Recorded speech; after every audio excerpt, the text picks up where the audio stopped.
So a nice little CSS text effect you can add to your website is this Typewriter Effect. I used it on my older website and I really liked it, and the cool thing is you don't need any JavaScript to do this. So I've got some text here inside a paragraph tag that I want to apply this Typewriter Effect to, and in the CSS we have a selector for that which is already applying some very basic styles. Now to add the Typewriter Effect we just need to animate the width of the element from 0 to its natural width. So start the width off at 0, and also the overflow property should be set to hidden.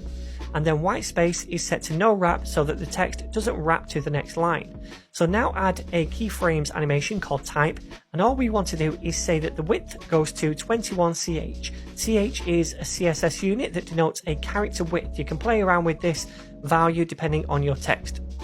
Now apply that animation to the paragraph so it runs over 2 seconds, and also we can use the steps function in the animation to stagger the keyframes so it's more choppy like a typewriter.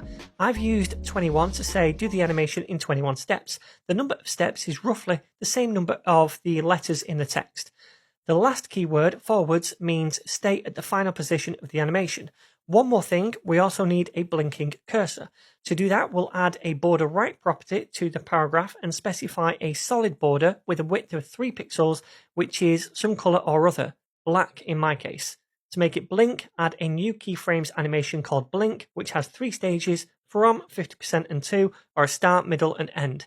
And all we're doing in this is animating the border color from black to transparent and back to black again to get that blinking effect. Finally, apply this animation to the paragraph over 0.5 seconds, add the steps function to specify 1 step for each stage, and then we want it to be infinite as well so it keeps blinking at the end. And now we can see in the browser we get that typewriter effect using only CSS. Awesome.